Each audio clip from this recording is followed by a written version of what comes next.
Welcome to my channel classes by Sunita ma'am. सभी बच्चों का हिंदी की क्लास में स्वागत है। बच्चों, आज हम इस वीडियो में पढ़ेंगे कक्षा 10 का जयशंकर प्रसाद द्वारा रचित ममता पाठ, जो श्री जयशंकर प्रसाद जी ने लिखा है। और ये ममता जो स्त्री हैं उनके बारे में एक कहानी है, और ये छायावादी युग के जो प्रवर्तक हैं श्री जयशंकर प्रसाद द्वारा रचित है। तो बच्चों, इस पाठ में जयशंकर प्रसाद जी ने बताया है कि जो भारतीय समाज में विधवा की जो स्थिति थी, पहले समय में बहुत ही दयनीय स्थिति हुआ करती थी।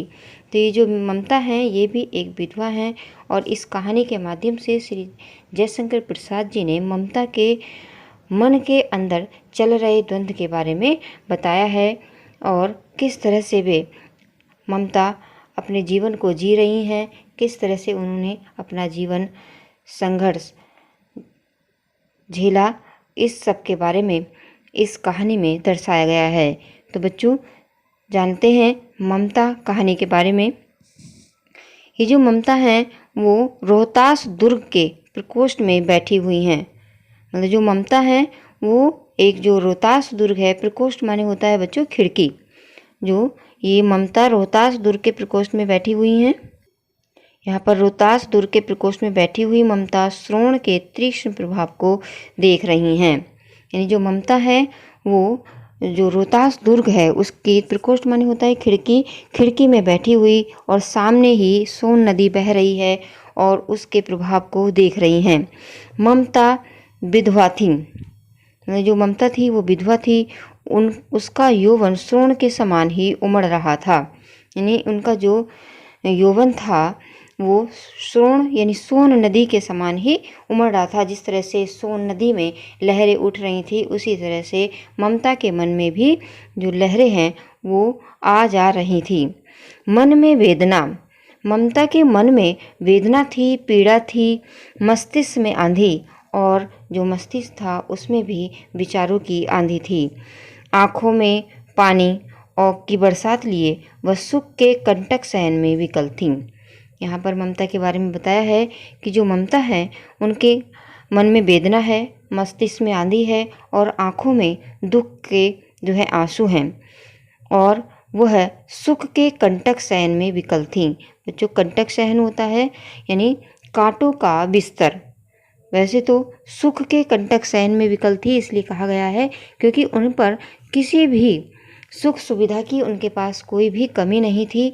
तो जो उनके सुख थे, क्योंकि वो विधवा थी, सारे सुख उन्हें इस तरह से लग रहे थे जैसे कि वह कांटों की जो है शयन यानी कांटों का जो बिस्तर पर किसी को लिटा दिया जाए तो उसको कितने पीड़ा होती है, उसी तरह से जो ममता के पास सुख सुविधाएं थी वह भी उसके लिए उसी प्रकार से लग रही थी जैसे किसी के को कांटों का बिस्तर लगता है। वह रोहतास दुर्ग पति के मंत्री चूड़ामणि की अकेली दुहिता थी। दुहिता का अर्थ होता है बच्चों बेटी। यानी जो रोहतास दुर्ग पति हैं, मंत्री हैं, उनका नाम था चूड़ामणि, और इसी चूड़ामणि की वो अकेली बेटी थी। फिर उसके लिए कुछ अभाव होना असंभव था। यानी क्योंकि वो मंत्री की बेटी थी ममता, तो उनके लिए किसी भी कमी का होना मुश्किल था, क्योंकि सारी सुख सुविधाओं की व्यवस्था उनके पास थी, लेकिन वो विधवा थी और इसी के लिए वो सबसे ज़्यादा बहुत अधिक जो है दुखी थी। परंतु वह विधवा थी, हिंदू विधवा संसार में सबसे तुच्छ निराश्रय प्राणी, तब उसकी विडंबना का कहाँ अंत था। क्योंकि हिंदू समाज में बच्चों सब बहुत पहले समय में जो हिंदू समाज था उसमें विधवा की जो स्थिति होती थी बहुत सी तुच्छ प्राणी के समान होती थी और निराश्रय होती थी, यानी बहुत ही दयनीय स्थिति होती थी। पहले ज़माने में तो बच्चों जब कोई विधवा हो जाती थी तो उसको अलग कमरा दे दिया जाता था, उसके बाल भी कटवा लिए जाते थे, उसको खाना भी मतलब बहुत ही रूखा सूखा और दिया जाता था। यानी वो बहुत अच्छा खाना भी खाने का अधिकारी नहीं रह जाती थी, कहीं भी वो किसी भी कार्यक्रम में नहीं जाती थी, और यहाँ तक कि उसको कहीं कहीं तो चप्पल भी पहनने को नहीं दी जाती थी। यानी वो सारी संसार की सुख सुविधाओं से दूर किसी एक कमरे में बंद कर दी जाती थी, वहीं पर अपना वो जीवन बिताती थी। उसे साज श्रृंगार का कोई भी अधिकार नहीं रहता था। तो इसीलिए ममता भी उसी समय की है, और तब उसकी विडंबना का कहाँ अंत था। इसीलिए तो कहा है कि उसके पास सारा सुख सुविधा थी, सब कुछ था उसके पास, लेकिन वो क्या करे, जब उसका इस्तेमाल ना कर सके तो उस धन का क्या करे, उस साजो श्रृंगार का क्या करे जिसको वो पहन ना सके। इसीलिए कहा गया है कि वह सुख के कंटक शयन में विकल थी, यानी सब सुविधा होने के बाद भी उसके पास जो है सारी सुविधाओं का जो भंडार भरा हुआ था, उसको ऐसे लगता था जैसे ये सारी सुख सुविधाएं कांटों का बिस्तर हो। बच्चों, अगर किसी को भूख लग रही है और सामने खाना रखा हुआ है लेकिन उसको हम खा नहीं सकते, तो वो खाना हमें जो है किसी काम का नहीं है, बल्कि उस खाने जो सामने रख दिया गया है लेकिन खा नहीं सकते, तो वह खाना और हमें पीड़ा देगा, परेशानी करेगा। तो इसी तरह ममता का भी हाल था। ममता के पास सारी सुख सुविधाएं थी, लेकिन वह विधवा थी और इसीलिए उसे जो है अपनी सारी सुख सुविधाएं कांटों जैसी लगती थी। बच्चों, अब ममता के बारे में आप जान गए होंगे कि ममता के अंदर क्या चल रहा था, कितना विचारों की उथल पुथल उनके मस्तिष्क में चल रही थी और किस लिए उनकी आंखों में पानी था। अब आगे क्या कहानी जानते हैं। चूड़ामणि ने चुपचाप उसके प्रकोष्ठ में प्रवेश किया। चूड़ामणि जो ममता के पिताजी हैं, और चुपचाप यानी धीरे से जहाँ पर ममता बैठी हुई थी वहाँ पर उन्होंने प्रवेश किया। श्रोण के प्रभाव में उसके कलनाद में अपना जीवन मिलाने में वे सुत्ती, और ममता जो है जिस तरह से सोन नदी बह रही थी, उसका जो कलकल नाद हो रहा था, वह भी उसी के कलकलनाद में अपने जीवन को मिलाने में बेसुध थी। यानी उसके पिता कब कमरे के अंदर आ गए उसको पता ही नहीं चला। पिता का आना न जान सकी, क्योंकि बच्चों जब कहीं हमारा ध्यान रहता है तो हमें पता ही नहीं चलता है कि कौन जो है हमसे बात कर रहा है, कौन हमसे क्या कहना चाह रहा है, कौन हमारे जो है सामने से गुजर गया। तो इसी तरह जो ममता है वो खिड़की में बैठी हुई रोहतास दुर्ग में सोन नदी को देख रही थी और ख्यालों में खोई हुई थी, अपने जीवन के दुखों में को सोच रही थी। तभी उनके पिताजी चूड़ामणि जो है आते हैं, लेकिन चूड़ामणि किस प्रकार कब आ जाते हैं ये जो है ममता को पता ही नहीं चलता। चूड़ामणि व्यथित हो उठे। स्नेह पालिता पुत्री के लिए क्या करें, वह स्थिर न कर सकते थे। यानी स्नेह पालिता का अर्थ होता है कि बहुत अधिक प्रेम से पाली गई पुत्री। यानी चूड़ामणि जो है व्यथित हो उठे, बहुत दुखी हो उठे ममता को देख करके, क्योंकि उन्होंने बहुत ही प्यार से अपनी पुत्री को पाला हुआ था, लेकिन वो अब क्या करें, उसके लिए कुछ भी नहीं कर सकते थे। लौटकर बाहर चले गए। ऐसा प्राय होता है, पर आज मंत्री के मन में बड़ी दुश्चिंता थी, पैर सीधे न पड़ते थे। यानी जब उन्होंने ममता का हाल देखा तो ममता को देख करके वो बहुत ही दुखी हो गए और फिर जो है वो वापस चले गए। एक पहर बीत जाने पर वे फिर ममता के पास आए और उस समय उनके पीछे 10 सेवक चांदी के बड़े थाली में कुछ लिए खड़े थे। कितने ही मनुष्य के पद शब्द सुन ममता ने घूमकर देखा। मंत्री ने सब थालों को रखने का संकेत दिया। अनुचर थाल रखकर चले गए। बच्चों, पहले तो जब उनके पिताजी आए थे तब ममता को पता नहीं चला। इस प्रकार जो ममता के पिताजी थे चूड़ामणि, वो वापस चले गए, फिर लौट करके आते हैं और अपने साथ बहुत सारा जो है धन सोना लेकर आते हैं, और वो जो सोना है वो थाल में ढका हुआ है और ममता के आगे सामने जो वो थाल है सोने से भरे हुए रख देते हैं। और जो उनके सेवक हैं, अनुचर होता है सेवक, जो थाल लेकर आए थे उनको सेवक, उनको अनुचर भी कहते हैं, वो अनुचर थाल रख करके वापस चले जाते हैं। ममता ने पूछा, ये क्या है पिताजी? तेरे लिए बेटी उपहार है, कहकर चूड़ामणि ने उसका आवरण उलट दिया। आवरण का अर्थ होता है बच्चों पर्दा। जो थाल थे, जो उसके ऊपर से कपड़ा पड़ा हुआ था, तो उसको कहते हैं आवरण। स्वर्ण का पीलापन उस सुनहली संध्या में विकीर्ण होने लगा और ममता चौंक उठी। मतलब जब उन्होंने पर्दे को थाल से पर्दा उठाया तो ममता ने देखा इतना सारा सोना। ममता चौंक उठी, इतना स्वर्ण कहाँ से आया?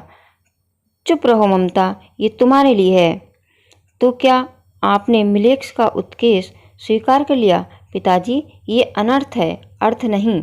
लौटा दीजिए पिताजी, हम लोग ब्राह्मण हैं, इतना सोना लेकर क्या करेंगे? जब ममता ने देखा कि उसके पिताजी बहुत सारा सोने के थाल भरे हुए लाए हैं, तब ममता ने कहा कि पिताजी, हम ब्राह्मण हैं, हम ये सोना ग्रहण नहीं करेंगे। इस पतोन्मुख प्राचीन सामंत वंश का अंत समीप है। बेटी, किसी भी दिन शेरशाह रोहतास दुर्ग पर अधिकार कर सकता है, उस दिन मंत्रित्व न रहेगा, तब के लिए बेटी। चूड़ामणि ने कहा कि बेटी, ये जो हमारा सामंत वंश है, ये कभी भी जो है इस अंत हो सकता है, इसका अंत बहुत ही करीब है। तो ये जो शेरशाह सूरी है वो रोहतास दुर्ग पर कभी भी अधिकार कर सकता है, फिर मैं मंत्री नहीं रहूँगा और तब हमारे पास धन नहीं रहेगा। तो ये धन उसी समय के लिए है। तब हे भगवान, तब के लिए, विपद के लिए इतना आयोजन, परमपिता की इच्छा के विरुद्ध इतना साहस। पिताजी, क्या भीख न मिलेगी? क्या भीख न मिलेगी?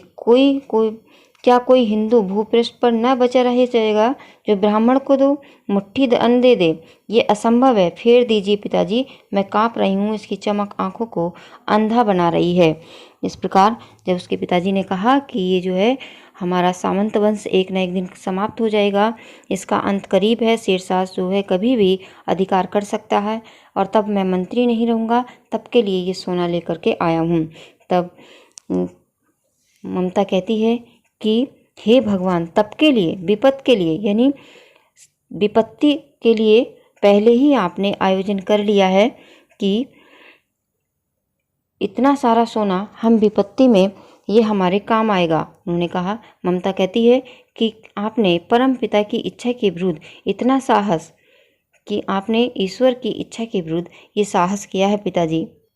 ममता ने अपने पिता के द्वारा शेरशाह से उत्कोच के रूप में लिए गए स्वर्ण के सिक्के ममता को परम पिता की इच्छा के विरुद्ध लगे।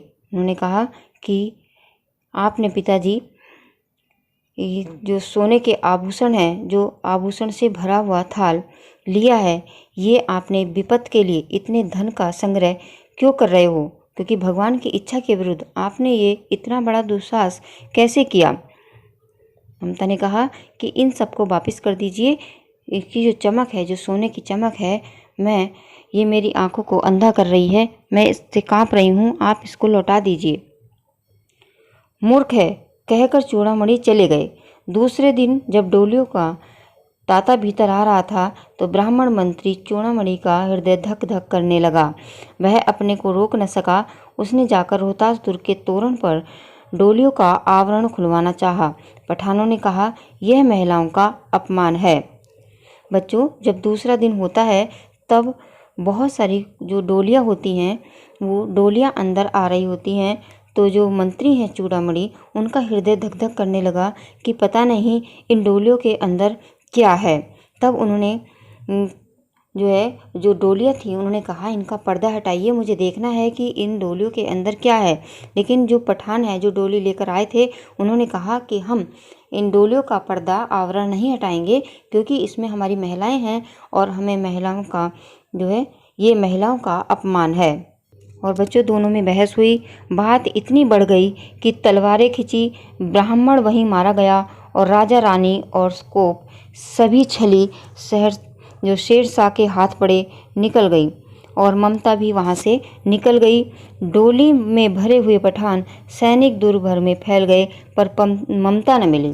बच्चों, जो डोली थी उसमें महिलाएं नहीं थीं, बल्कि उस डोली में जो पठान थे, वो पठान सैनिक बैठे हुए थे और उन्होंने बाहर निकल करके उस दुर्ग पर आक्रमण कर दिया और ममता भी वहां से निकल गई छुपके। फिर काशी के उत्तर में धर्मचक्र विहार मौर्य और गुप्त सम्राटों की कीर्ति का खंडर था। भग्न चूड़ा तृण गुल्मों से ढके हुए प्राचीर, ईंटों के ढेर में बिखरी हुई भारतीय शिल्प की विभूति ग्रीष्म की चंद्रिका में अपने को शीतल कर रही थी। अब बच्चों, ये आगे का वर्णन है जहाँ पर ममता चली जाती है, ममता कहाँ जाती है? काशी के उत्तर में जो धर्म चक्र है, बिहार मौर्य और जो यहाँ पर गुप्त सम्राटों की कीर्ति का खंडर है, जो इस समय जो खंडर पड़ा हुआ है वो धर्म चक्र, बिहार मौर्य और गुप्त सम्राटों की कीर्ति का खंडर है। और यहाँ पर जो भारतीय शिल्प की विभूति है, वहाँ पर ग्रीष्म की चंद्रिका में अपने को वहाँ पर वो शीतल कर रही थी। बच्चों, जब ममता के पिताजी मारे गए और वहाँ पर उन्होंने शेरशाह ने अपना अधिकार जमा लिया, तो वहाँ से ममता निकल करके काशी के उत्तर में जो धर्मचक्र, बिहार मौर्य और गुप्त सम्राटों की कीर्ति का जहाँ पर खंडर है, वहाँ पर वो चली आती हैं। और अब वहीं का वर्णन है, वहाँ पर ये ममता रह रही हैं। जहाँ पंचवर्गीय भिक्षु गौतम का उपदेश ग्रहण करने के लिए मिले थे, उसी स्तूप के भग्नावशेष की मलिन छाया में एक झोपड़ी के दीपलोक में एक स्त्री पाठ कर रही थी। और ये जो स्त्री थी बच्चों, ये ममता थी। वो पाठ कर रही थी, अन्याश्चिंतो माँ ये जना पर्योभासते। इस तरह से जो ममता है वो पूजा कर रही थी और ये श्लोक पढ़ रही थी। पाठ रुक गया। एक भीषण और हताश आकृति दीप के मंद प्रकाश में सामने खड़ी थी। स्त्री उठी। उसने कपाट बंद करना चाहा, परंतु उस व्यक्ति ने कहा, माता, मुझे आश्रय चाहिए। तुम कौन हो? स्त्री ने पूछा। मैं मुगल हूँ। चौसा युद्ध में शेरशाह से विपन्न होकर रक्षा चाहता हूँ। इस रात अब जागे रहने में असमर्थ हूँ। क्या शेरशाह से? स्त्री ने अपने होठ काट लिए। हाँ माता। यहाँ पर बच्चों एक झोपड़ी में ममता रह रही हैं और वहाँ पर जब वो पाठ कर रही थी, पूजा पाठ कर रही थी, तो उन्हीं के सामने एक जो है मुगल आकर के खड़ा होता है। वो कहता है कि मैं शेरशाह से जो है अलग होकर आया हूँ और अपनी रक्षा चाहता हूँ और इस रात अब आगे चलने में मैं असमर्थ हूँ। यानी वो यहाँ पर विश्राम करना चाहता है। परंतु तुम भी वैसे ही क्रूर हो, वही भीषण रक्त की प्यास, वही निष्ठुर प्रतिबिंब तुम्हारे मुख पर भी। सैनिक, मेरी कुटी में स्थान नहीं, जाओ कहीं दूसरा स्थान खोज लो। इस प्रकार ममता उनसे कहती हैं कि तुम भी उन्हीं की तरह जो है क्रूर हो, मार काट करने वाले हो। तुम्हारे अंदर भी भीषण रक्त की प्यास है, तुम भी निष्ठुर हो, बुरे हो और तुम्हारे मुख पर भी है सैनिक। आगे कहती हैं कि मेरी कुटी में तुम्हारे लिए कोई स्थान नहीं है, तुम जा कर के दूसरा जो है आश्रय ढूंढ लो। गला सूख रहा है, साथी छूट गए हैं, आंसू गिर पड़ा है, इतना थका हुआ हूँ कि इतना कहते कहते वे व्यक्ति धम से बैठ गया और सामने ब्रह्मांड घूमने लगा। और फिर जब ममता उससे कहती है कि जाओ कहीं जा कर के आश्रय ढूंढ लो, तो वो जो आया था मुगल सैनिक, वो कहता है कि नहीं, मैं यहाँ से नहीं जाऊँगा क्योंकि मेरा गला सूख रहा है, मेरे वो साथी हैं वो छूट गए हैं कहीं पर और मेरा जो घोड़ा है वो भी गिर गया है, मैं बहुत थका हुआ हूँ। कहते कहते व्यक्ति जो है नीचे बैठ जाता है और उससे चक्कर आने लगता है। स्त्री ने सोचा कि वह ये विपत्ति कहाँ से आई। उसने जल दिया, मुगल के प्राणों की रक्षा की। वह सोचने लगी, सब विधर्मी दया के पात्र नहीं। मेरे पिताजी का वध करने वाले आती आती घृणा से उसका मन विरक्त हो गया। उसने उसको जल तो दिया, लेकिन अंदर ही अंदर ममता सोच रही थी कि ये सब विधर्मी हैं, ये दया के पात्र नहीं हैं, क्योंकि इन्हीं के कारण से इन लोगों ने ही मेरे पिताजी का वध किया था। स्वस्थ होकर मुगल ने कहा, माता, तो फिर मैं चला जाऊं? फिर विचार कर रही थी, मैं ब्राह्मण हूँ, मुझे तो अपने धर्म अतिथि देव की उपासना का पालन करना चाहिए, परंतु यहाँ नहीं, सब विधर्मी दया के पात्र नहीं, परंतु ये दया तो नहीं, कर्तव्य करना है तब। अब ममता सोच रही है कि वो कह रहा है कि फिर मैं यहाँ से चला जाऊँ, लेकिन वो सोचती है कि मैं ब्राह्मण हूँ और ब्राह्मण को अतिथि देव जो है, अतिथि जो भी आता है वो देव भगवान के समान होता है। उसकी जो भी इच्छा होती है उसको पूरा करना ईश्वर की इच्छा पूरा करने के समान होता है। तो उसने कहा, नहीं, ये विधर्मी है, इस पर दया तो नहीं करनी चाहिए, ये दया का पात्र नहीं है, लेकिन फिर भी ये दया नहीं है, ये मेरा कर्तव्य है। मुगल अपनी तलवार टेक कर उठ खड़ा हुआ। ममता ने कहा, क्या आश्चर्य है कि तुम भी छल करो और ठहरो। छल नहीं, तब नहीं स्त्री, जाता हूँ तैमूर का वंशधर, स्त्री से छल करेगा, जाता हूँ, भाग्य का खेल है। आगे ममता कहती है कि हो सकता है कि तुम भी मेरे साथ छल करो, लेकिन उसने कहा नहीं, मैं स्त्री के साथ छल नहीं करूँगा। यानी जो तैमूर का वंशधर होता है वो स्त्री से छल करेगा। उसने कहा नहीं, ऐसा नहीं होगा, ये भाग्य का खेल है। ममता ने मन में कहा, यहाँ कौन दुर्ग, यही झोपड़ी ना, जो चाहे ले लो, मुझे अपना कर्तव्य करना पड़ेगा। वह बाहर चली गई और मुगल से बोली, जाओ भीतर, थके हुए भयभीत पथिक तुम चाहे कोई हो, मैं तुम्हें आश्रय देती हूँ। मैं ब्राह्मण कुमारी हूँ, सब अपना धर्म छोड़ दें तो भी मैं अपना धर्म क्यों छोड़ूं। अब ममता को उस पर दया आ जाती है। उसने कहा, मेरे पास झोपड़ी है, झोपड़ी में से जो चाहे ले लो, ये झोपड़ी है, झोपड़ी में जो भी है वो ले लो, लेकिन मुझे अपना कर्तव्य करना पड़ेगा। और वो बाहर चली जाती है और मुगल से कहती है कि जाओ भीतर चले जाओ, आराम कर लो, तुम थके हुए हो राहगीर, तुम जा कर के आराम करो, मैं तुम्हें आश्रय देती हूँ, क्योंकि मैं एक ब्राह्मण कुमारी हूँ, मैं अपना धर्म नहीं छोड़ सकती हूँ।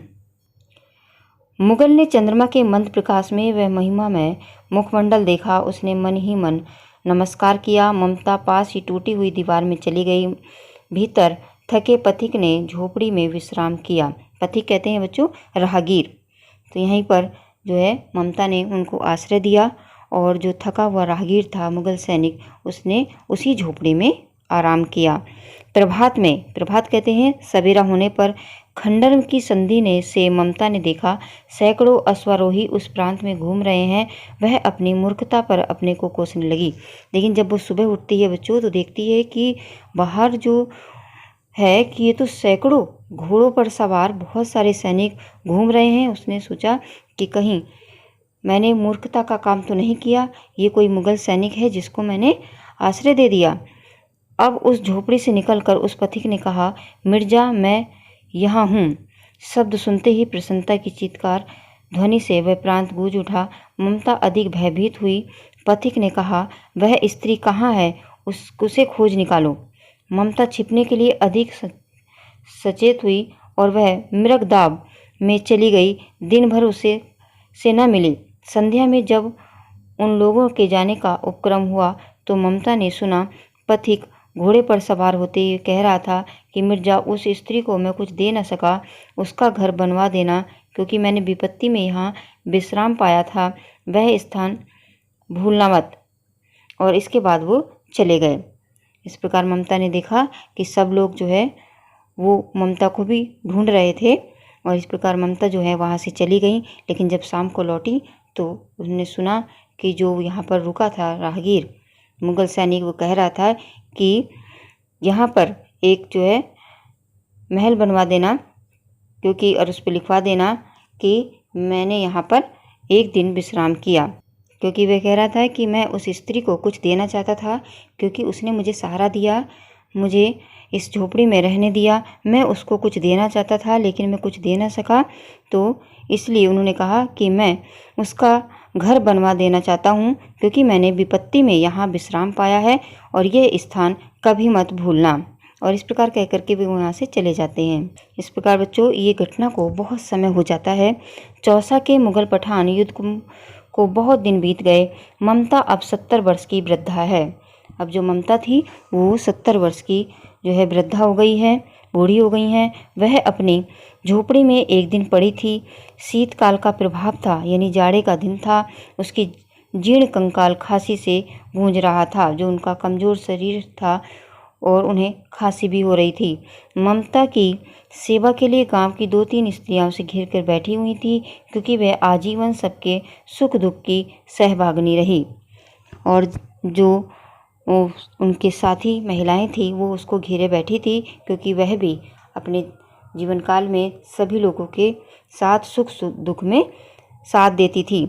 ममता ने जल पीना चाहा। एक स्त्री ने सीपी से जल पिलाया। सहसा एक अश्वारोही उस झोपड़ी के द्वार पर दिखाई पड़ा। अश्वारोही कहते हैं एक जो है घोड़े पर बैठा हुआ एक सैनिक उस झोपड़ी पर दिखाई पड़ता है। वह अपनी धुन में कहने लगा, मिर्जा ने जो चित्र बनाकर दिया है वह तो इसी जगह का होना चाहिए। वह बुढ़िया मर गई होगी। अब किससे पूछूं कि एक दिन सहसा हुमायूं किस छप्पर के नीचे बैठे थे। ये घटना तो 47 वर्ष से ऊपर की हुई। ममता ने अपने विकल कानों से सुना। उसने उस पास ही स्त्री से कहा, उसे बुलाओ। अश्वारोही पास आया। ममता ने रुक रुक कर कहा, मैं नहीं जानती कि वह शहंशाह था या कोई साधारण मुगल, पर वह एक दिन उसी झोपड़ी के नीचे बह रहा। मैंने सुना था कि वह मेरा घर बनवाने की आज्ञा दे चुका था। मैं आजीवन इस झोपड़ी खुदवाने के डर से भयभीत रही। भगवान ने सुन लिया। मैं आज इसे छोड़े जाती हूँ। अब तुम इसका मकान बनाओ या महल। मैं अपने चिर विश्राम गृह में जाती हूँ। वह अश्वारोही अवाक खड़ा था। बुढ़िया के प्राण पंछी अनंत में उड़ गए। इस प्रकार बच्चों, जब अश्वारोही ने आकर के पूछा कि यहाँ पर एक जो शहंशाह थे, मुगल सैनिक ने आकर के यहाँ पर एक दिन हुमायूं ने विश्राम किया था। मैं उसी बुढ़िया की झोपड़ी ढूंढ रहा हूँ, लेकिन अब मैं कहाँ ढूंढूं कि वो कौन सा स्थान था कि जहाँ पर हुमायूं ने एक दिन विश्राम किया था। तब ममता ने उनकी आवाज़ सुन ली और उन्होंने कहा कि हाँ, ये वही स्थान है जहाँ पर हुमायूं ने एक दिन विश्राम किया था। उसने कहा था कि वो मेरा घर बनवाएगा, लेकिन मैं अपनी झोपड़ी को तुड़वाने की डर से जो है, मैं हमेशा अपनी झोपड़ी को तुड़वाना नहीं चाहती थी और उसको खुदवाने की डर से भयभीत रही। लेकिन आज भगवान ने सुन लिया। आज मैं इस झोपड़ी को छोड़ के जा रही हूँ, यानी आज मैं मृत्यु को प्राप्त हो रही हूँ। अब वो इस झोपड़ी का कुछ भी करे, यहाँ पर महल बनवाए या कुछ भी करे। और इस प्रकार जो उस अश्वारोही के सैनिक के सामने ही जो ममता है, उसके प्राण निकल जाते हैं। वहाँ एक अष्टकोण मंदिर बना और उस पर शिलालेख लगाया गया।